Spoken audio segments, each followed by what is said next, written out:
From the Dead Sea Scrolls to King Tut's tomb, history's greatest mysteries have captivated humanity for millennia. But few relics sparked such fervent devotion and fierce debates like the Shroud of Turin. This seemingly simple cloth has endured centuries of controversy, dividing believers and skeptics alike. With tantalizing glimpses of scientific marvels and religious significance, the shroud continues to captivate our imagination. Today, we will delve deep into the shroud's enigmatic history and uncover the compelling arguments both supporting and challenging its authenticity. Join us as we separate fact from fiction and explore the captivating saga of the Shroud of Turin. But first, a word from our sponsor. Have you ever dreamed of exploring ancient ruins or visiting iconic landmarks from the comfort of your own home? Now let's get back to the video. A single cloth, faintly marked with the image of a crucified man.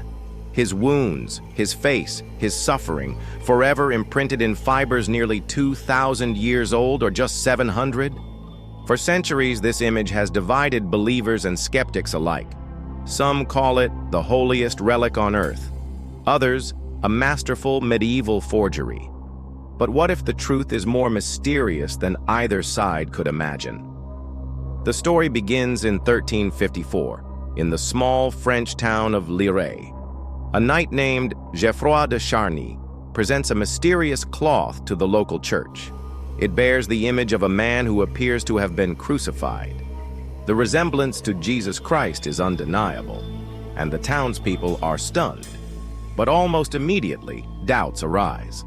The local bishop, Henri de Poitiers, suspects it's a painting, and in a written complaint to the Pope, he claims the artist had confessed to the forgery. Yet the faithful didn't care. Pilgrims poured in, offering donations. The shroud's legend was born, and with it, centuries of fierce debate.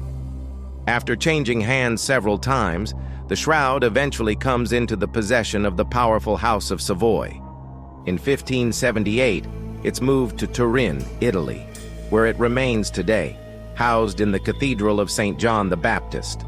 Protected in a climate-controlled case, it is rarely displayed, but when it is, millions travel from around the globe to see it. They come seeking connection, healing, proof. For centuries, the Shroud of Turin Research Project, or STURP, brought together top scientists, photographers, and chemists. They used cutting-edge imaging and spectroscopy to study the cloth without damaging it. Their conclusion? The image was not painted, not dyed, and not the result of any known artistic technique. Even more baffling, the image itself had no brush strokes, no pigment particles, and it contained three-dimensional information, something no medieval artist could have faked. But the biggest twist came in 1988. 3 independent laboratories, in Oxford, Zurich, and Arizona, performed radiocarbon dating. The results stunned the world. The shroud dated to between 1260 and 1390 AD. For many, the case was closed. The shroud was medieval. Yet even here, controversy remained.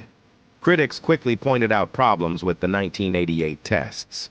The samples had been taken from a corner of the cloth, known to have been repaired after a fire in 1532. If modern cotton fibers were mixed with the original linen, the results would be skewed.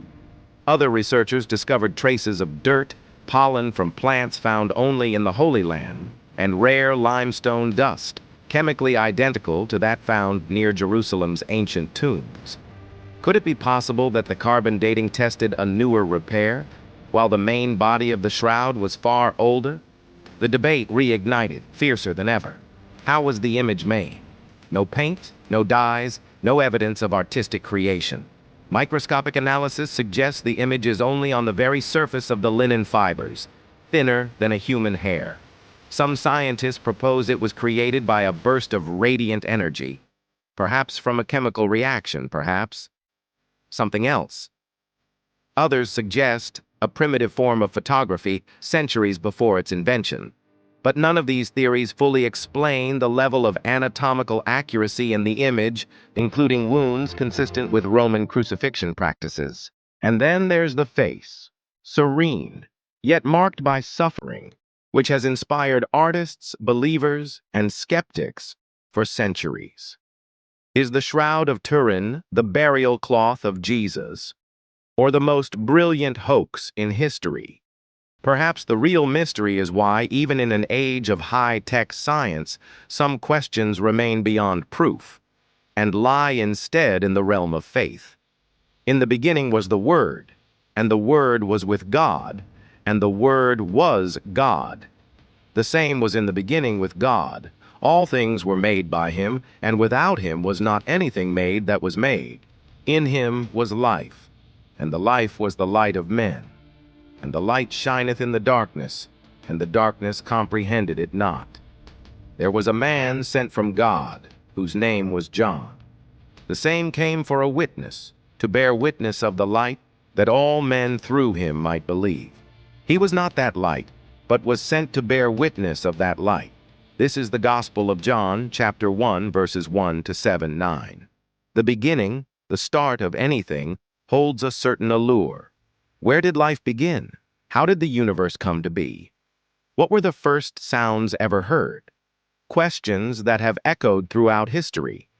For those who find solace in faith, the Gospel of John offers a profound perspective. In the ethereal realm of existence before time, the Word, the essence of divinity, already existed in harmony with God. This Word was not merely a messenger, but was God Himself. Through this Word, the tapestry of all creation was woven, and without its presence, nothing came into being. Within the Word, life itself resided, a radiant beacon illuminating the path for humanity.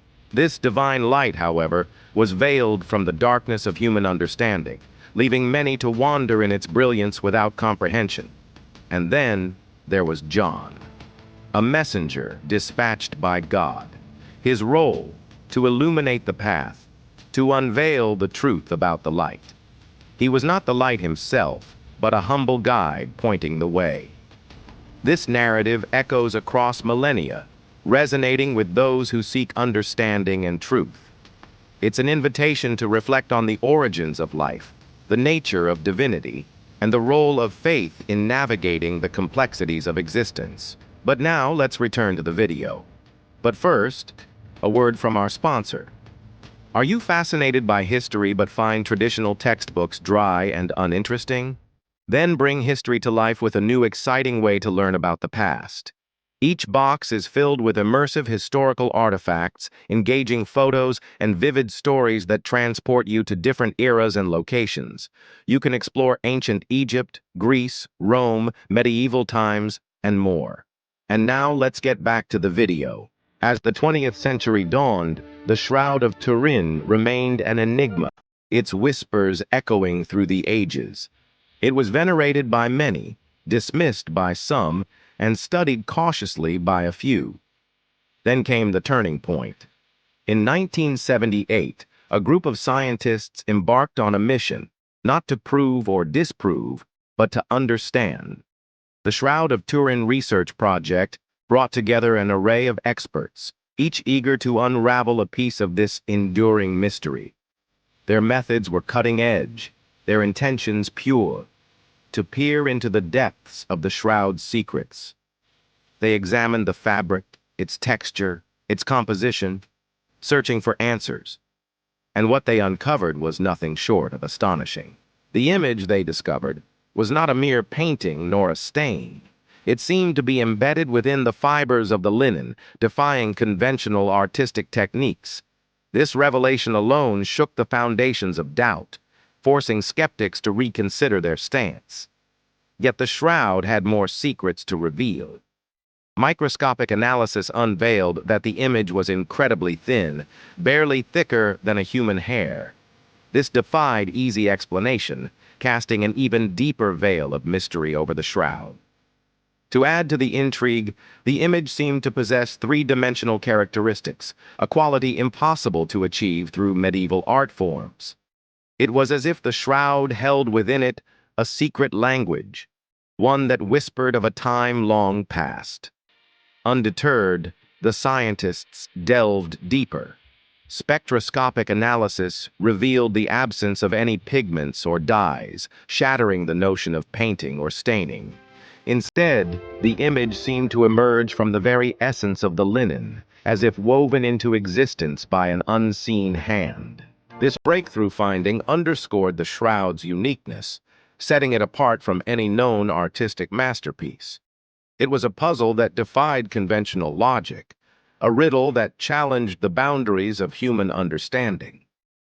But the shroud's secrets didn't end there. The scientists ventured further, analyzing the image's composition and structure.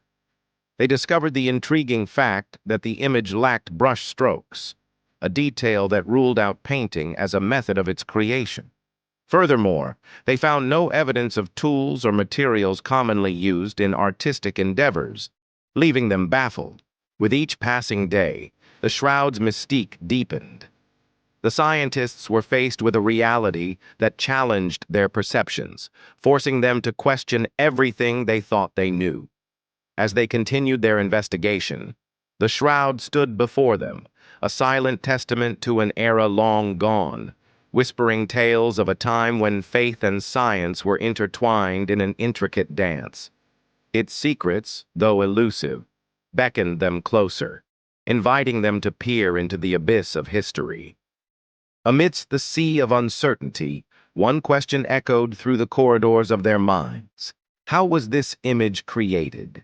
Was it a divine intervention, a glimpse into the annals of time, or a masterful deception?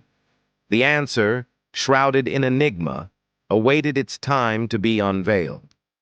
As the years rolled by, the shroud's allure only intensified. It remained an enigma, a puzzle that refused to yield its secrets easily. Yet the passage of time did little to diminish the shroud's hold on the human imagination.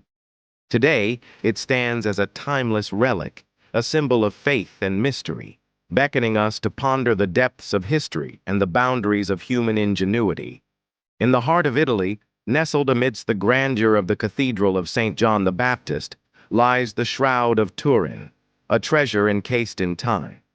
Beneath layers of history and controversy, it beckons us to unravel its secrets. While science may not have all the answers, faith finds solace in its enigmatic embrace. As we stand before this relic, let us embrace the questions it raises, for they are a testament to the boundless curiosity that defines our existence. Let the shroud remind us that sometimes the greatest discoveries lie not in what we find, but in the journey of seeking understanding. And so the tale of the Shroud of Turin continues to be written, each chapter adding to its allure, each discovery deepening its mystique. It remains a timeless enigma, a celestial tapestry woven through the threads of history. Whether revered as a sacred relic or pondered as a scientific marvel, the Shroud of Turin stands as a beacon, guiding us toward the eternal quest for truth and understanding. In the quiet moments of contemplation, as we gaze upon the shroud's haunting image, let us remember that it is not just a piece of cloth, but a portal to a realm where science and spirituality intertwine. It is a canvas upon which faith and reason dance, inviting us to join in their timeless ballet. As the sun sets over Turin, casting long shadows across the cathedral, let us carry the shroud's enigma in our hearts. May it serve as a reminder that in the grand tapestry of existence, there are moments that transcend the boundaries of our understanding, leaving us in awe of the mysteries that shape our world.